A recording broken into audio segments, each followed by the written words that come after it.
All right, here we go. Welcome back to the show. This channel's all about Yankees, Mets, and everything baseball. With the takes, the rants, and the real talk you're not getting anywhere else. If you're looking for soft takes, you're in the wrong place. Here, we break it down the way New York fans live it. Raw, passionate, and no sugarcoating. Let's get into it. I said, you know what? They're not playing well. They don't look good. They've got to improve things. You know what? They did improve things. They had a great trade deadline for the most part. They improved their bench exponentially. They went out and they got a closer. The other two relievers they got, it hasn't worked out that great. You're going to hit some, you're going to miss some. But they hit enough to change the complexion of the team. And one of the guys they got yesterday, or one of the guys they got at the trade deadline, Jose Caballero, has changed the complexion of the team in terms of their energy, and he got the walk-off hit yesterday to send the Yankees into the postseason for the 60th time. And one more quick addendum on that. The Yankees have made the postseason 60 times. This is an organization that was born in 1903. So 60 times they've gone to the postseason, and 27 times they've won a World Series. The next closest team in terms of going to the postseason, the Dodgers with 39. That includes this year. The Yankees are 21 trips to the postseason ahead of the second-place team. So when Yankee fans feel like they're put upon and how aggravated they are that they haven't won since 2009, all legitimate complaints. Just remember, your team, the team that you have chosen to root for, has been to the postseason more than any other team, and it's not even close. It's not even close. And it's not just, oh, that's ancient history. It's not ancient history because they've done it a lot lately. This is the 26th trip to the postseason since 1995. The next closest team, the Atlanta Braves, with 21 of those appearances, and this year is not going to be one of them. But I digress. That was just a quick aside. So as they're celebrating yesterday, getting into at least the wild card, and they have higher aspirations because with the Blue Jays losing to the Red Sox, the Yankees are now one game back of Toronto. So they have 5 games left to make up 2. 5 games left to make up 2. Can it be done? Of course it can be done. I've told you before, and I know you're probably rolling your eyes at it, they can't tie the Blue Jays because the Blue Jays beat them in head-to-head. That's a tiebreaker, so they have to pick up 2 games. The Blue Jays have 2 more games against the Red Sox, one tonight, and then they have 3 games that they finish against Tampa Bay. The Yankees have 2 more games against the White Sox and then 3 games this weekend at the stadium against the Baltimore Orioles. So will it be done? I have no idea. But what I'm trying to say is how the narrative has changed. Because if you look at the Yankees now, we had a caller yesterday who asked, do you think the Yankees are the best team in baseball now? I don't think they're the best team in baseball.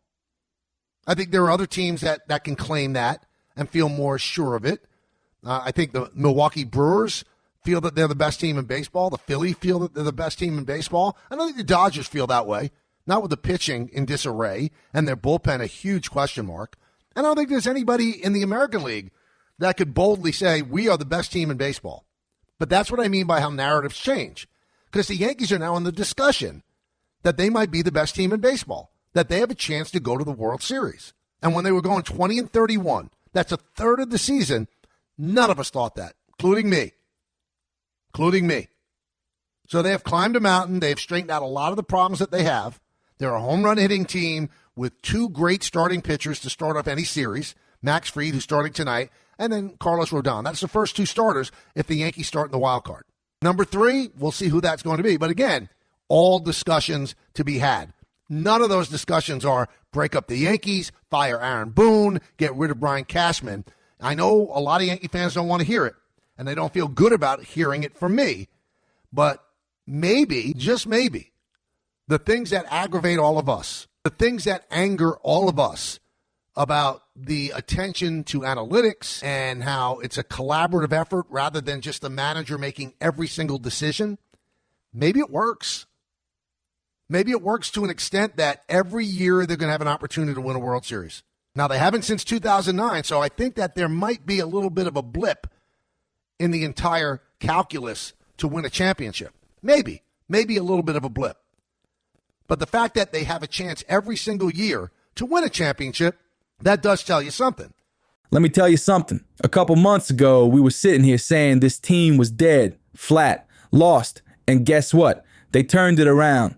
Deadline wasn't perfect. Couple relievers didn't work out. So what? But they added juice. They added a closer. And Caballero, that kid changed the whole vibe. Walk-off, energy, swagger, boom. Postseason for the 60th time. 60. Dodgers got 39. Yankees got 60.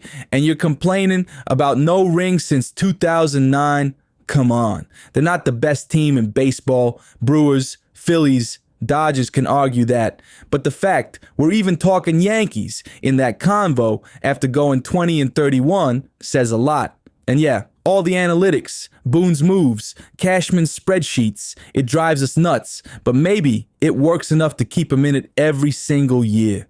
Not perfect, not a parade since 2009, but you got a ticket in the raffle every season. And in October, that's all you can ask for.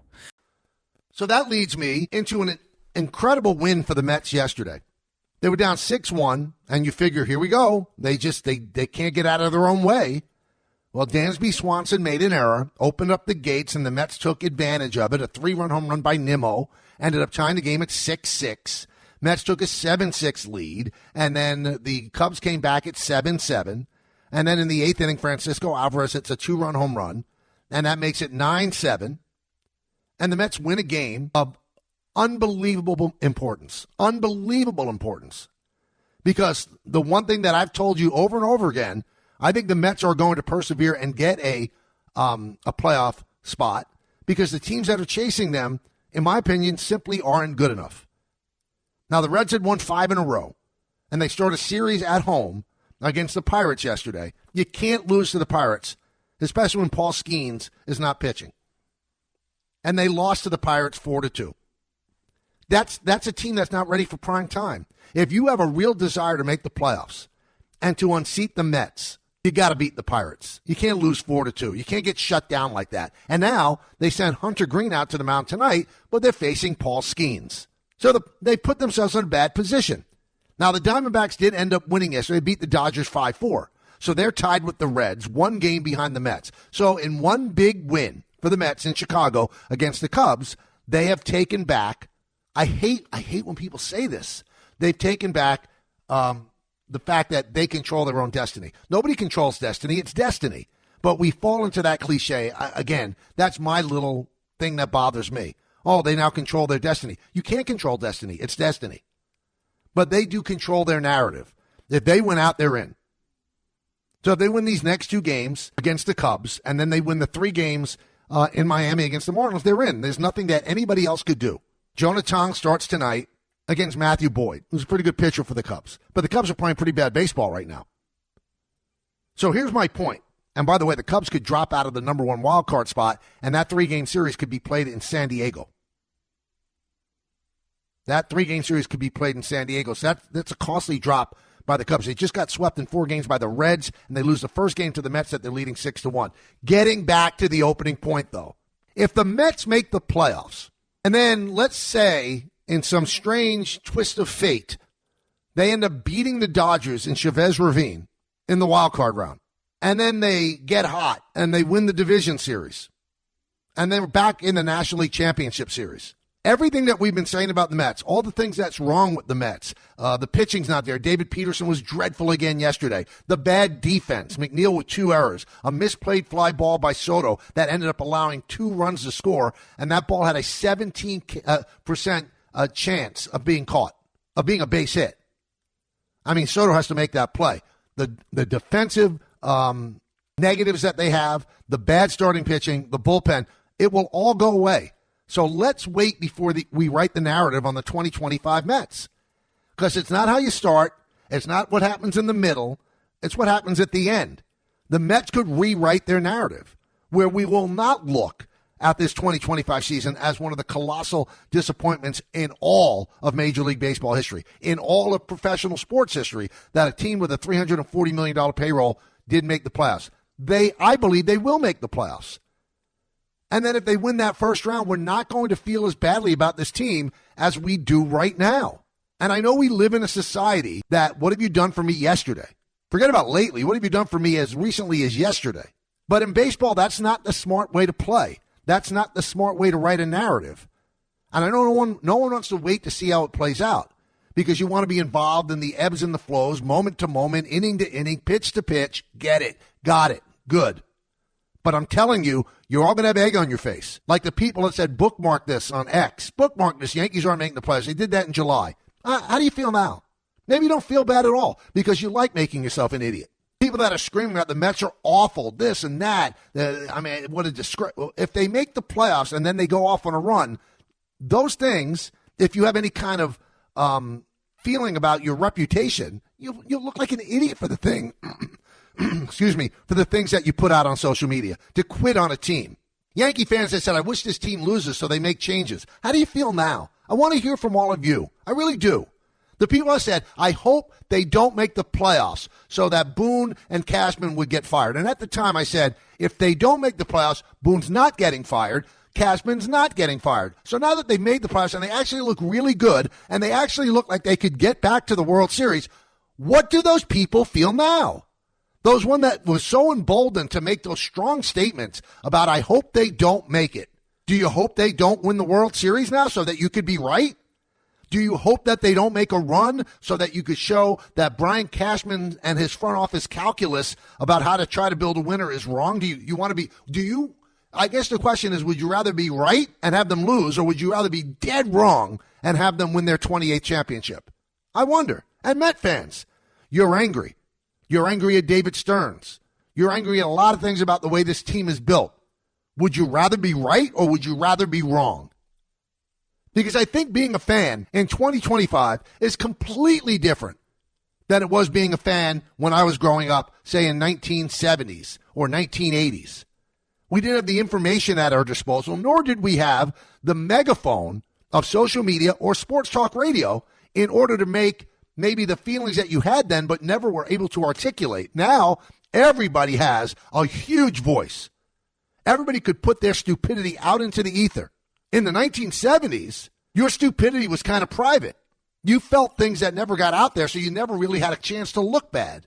I mean, if I had social media when Bill Verdon decided to move Bobby Mercer out of center field so that Elliot Maddox would play center field because he felt that Elliot Maddox was a much better center field than Bobby Mercer, I can't even imagine the stuff that I would write and put out into the ether. But that's what people do now, and they call into sports talk radio. And a lot of people are on sports talk radio that might just be fans that would not have the megaphone, and they say things that they don't seem to have any compunction whatsoever of looking dumb and saying dumb things that could come back and haunt them. Because I think the mindset of most of our world, and especially in the sports arena, is, okay, I was wrong, no big deal. I don't operate like that. I can't. I actually believe the stuff I say should have some validity to it. And I take ownership of when I say things that end up being wrong. Others don't. That's the difference on this 2-hour show every single day. I'm not going to spew out nonsense, and then when it doesn't work out, just move on to the next thing like I never said it. Not going to do it. So my little teaching spew right now is don't get it, and it's going to go in one ear and out the other for all of you. Don't give up on teams in July. If you're a Yankee fan, a lot of Yankee fans gave up on this team in July because of how bad they looked. And if you're a Met fan, don't give up on this team right now. For over half the season, they've been awful, but they're still in a chance where they can get into the postseason. And once you get into the postseason, anything could happen. You see this game yesterday? Down 6-1. And you figure, here we go.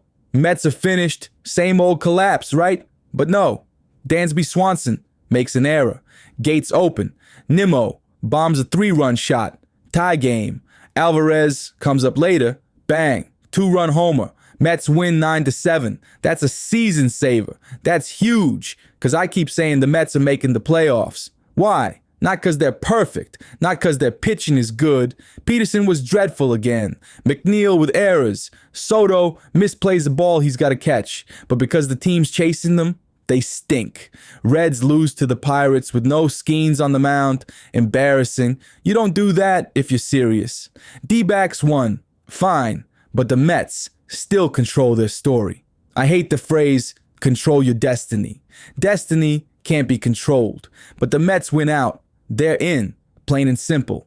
And let me tell you, If by some crazy twist they beat the Dodgers in LA in that wild card, then get hot. All this talk about colossal disappointment, biggest flop in sports, $340 million down the drain, it all disappears. That's the beauty and the curse of October. You rewrite everything. Fans don't get it. They quit too early. Bookmark dumb takes on social. Hope the team loses just to be right about Boone or Cashman. Come on. Would you rather be right or would you rather see a parade? That's the question. Same with the Mets. Would you rather be right about the payroll being wasted or would you rather be wrong and watch them go on a run? This ain't the 70s where your bad takes stayed in your living room. Now everybody blasts him on X. Looks like an idiot and doesn't even care. Me? I own it. So here's the lesson. Don't give up in July. Don't bury a team in August, because once you sneak into the playoffs, forget the flaws, anything can happen. And I'm telling you, right now, the Mets ain't dead. Not yet. Middle of the season, the Yankees looked just dreadful. Didn't look like they were going to make the playoffs the way they were playing. And yesterday, they got into the postseason with a walk-off base hit by Jose Caballero, and they still have, I wouldn't say it's a legitimately good chance, but a legitimate chance to finish first in the American League East, which I never thought was possible. Now, I thought there was a possibility they'd make the playoffs because you got 3 wild card teams, and the American League, as I've said over and over and over again, is not a great league this year. So the bottom line is they had a chance to get in as a wild card, and they are in as a wild card. They're going to be the number 1 wild card because they have a 3-game lead over the Red Sox with 5 games left to play. But winning the division, I didn't think there was a chance. And I believe, and you'll see it, there's a certain skill to winning when you have to win. And I think it has to be something that is built up over time. The Tigers obviously don't have that skill. They didn't win the division last year. They got in as a wild card. Now all this pressure is heaped on them. I mean, I think they've lost 10.5 games since the beginning of September. So Cleveland beat them yesterday 5-2 with Tarek Skubal on the mound. They play them again tonight. Tomorrow, the Tigers don't even have a starter. They're scrambling to find who the starter's going to be. Maybe it'll be another controlled chaos, people out of the bullpen. It takes something to know how to win. The Blue Jays, I think, are feeling it. They have been unable to close this out. And they had it. And they've been unable to close it out. The Yankees keep winning, and the Blue Jays keep losing. So the Red Sox beat them 4-1. The Blue Jays are in a tough situation right now because the Red Sox need to win these games. Red Sox are trying to hold on to a wild card spot. Cleveland had a great year last year, so it knows how to win, and they're winning when they have to win. I think this iteration of the Astros, I don't think that they're able to win when they have to win. Look at the Reds. That's why I believe the Mets are going to hold on, because the Mets did get to Game 6 of the NLCS last year. They know how to win games. The Reds don't know how to win these types of games. The Cubs haven't made the playoffs since 2020. They don't know how to win these sorts of games. Milwaukee, little tiny Milwaukee with the low payroll, they know how to win these games. Philadelphia knows how to win these games. The Dodgers know how to win these games. It's called institutional memory. Can the Blue Jays hold on? Sure they can. But they better win some games. Can Detroit straighten things out? It's right there in front of them. They're essentially tied with Cleveland, though, by the win yesterday. By virtue of the win, Cleveland does have the tiebreaker. We're going to see which teams have it in them, in their DNA, to know how to win a big game. Yesterday, the Mets won a big game. Maybe they reverted back to what they were last year. All right, we got to step up. Brandon Nimmo stepped up. Alvarez stepped up. Lindor had a big game, stepped up. There's something to be said for being there, having been there and done that. Middle of the season, the Yankees looked dreadful. I mean, forget it. Didn't even look like a playoff team. And now, boom, Caballero with the walk-off. They're in, locked up, the number 1 wild card. 3 games, up on Boston, 5 to play. And I'm telling you, I never thought division was even a conversation. But here we are. There's a shot. Not a great shot, but a shot. That's the thing. There's a skill to winning when you have to win. It's not something you flip on overnight. It builds. The Tigers, they don't got it. Folding under pressure, 10.5 games gone since September. Cleveland smacks them around. The Jays, same story. Can't close. Every time they get the chance, they blow it. Sox beat them 4-1. Yankees keep winning. Jays keep losing. That's why I say some clubs just got it in their DNA. Cleveland knows how to win. Milwaukee knows how to win. Phillies, Dodgers, even the Mets. Now after last year's NLCS, they've been there. They know the drill. Reds, Cubs, Astros, nah, not the same. They don't finish. It's called institutional memory. Baby, you been there. You done that. You know how to get it done when the lights are the brightest. Can the Jays hold on? Maybe, but they better win. Can Detroit figure it out? Probably not. Yankees, they're showing. Maybe, just maybe. They remember how to win again. Let's go to Johan in Orlando. Johan. Hi, Michael K. Can you hear me? Oh, yeah. All right, cool. So yeah, I was just watching, and I really enjoy watching you, by the way. Great causes, so I watch you every day. But I was watching a John Boy video just recently, and he was breaking down, I don't know if you saw the George Springer at bat last night versus the Red Sox, where Looked he like a fair ball. Yeah, so he saw George Springer mouthing when he struck out and he went to the bench. He saw him mouthing saying that if you want the Yankees to win, just tell me already.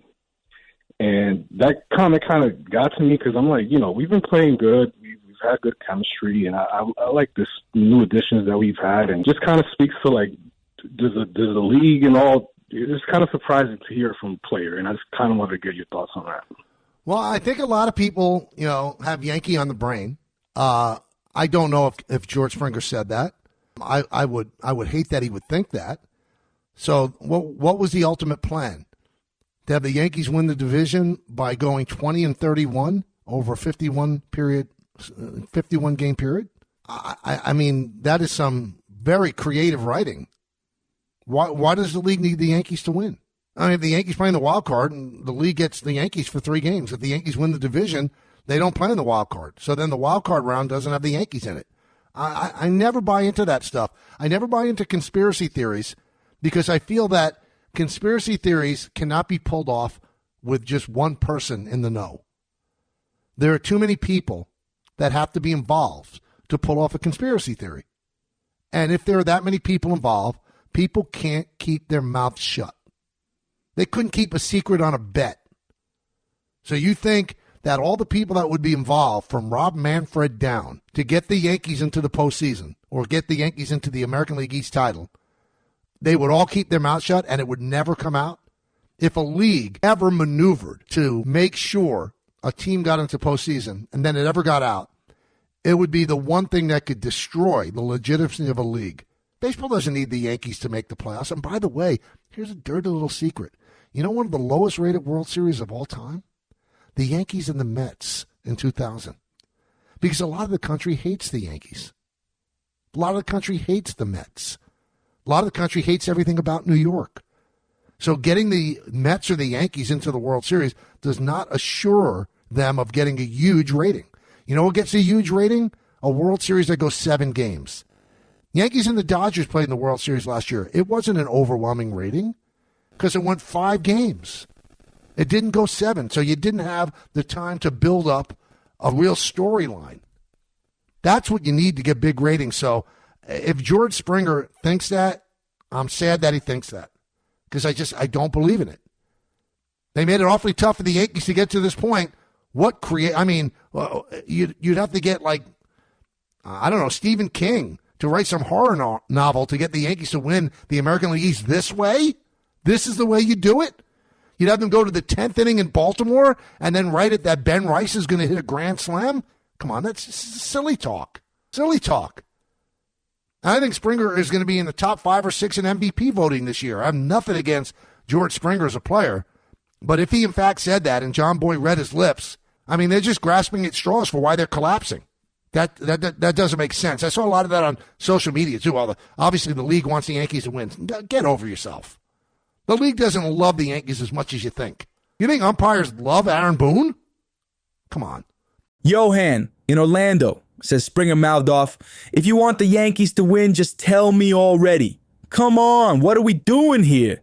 You think the league sat down and said, hey, let's make the Yankees go 20-31 for 51 games so it looks real? That's not a plan, that's a horror script. If baseball ever rigged it and it got out, that'd destroy the whole league overnight. And don't give me, they need the Yankees for ratings. One of the lowest rated World Series ever. Yankees Mets, 2000. Whole country hates New York. You know what actually gets ratings? 7 games, drama, storylines, not just pinstripes. So if Springer said that, I'm disappointed because it sounds like excuse making. Great player, top 5 MVP type, but this ain't a conspiracy. It's a collapse. The Jays are choking, the Yankees are winning. And sometimes it's just that simple. All right, that's going to do it for today's rant. Now it's your turn. Jump in the comments. Let me know if I'm right, if I'm wrong, or if you think I'm out of my mind. And don't forget, hit that subscribe, smash that like. It helps the channel grow. We'll be back with more takes, more debates, and maybe a few arguments. Until then, stay loud, stay passionate, and I'll catch you next time.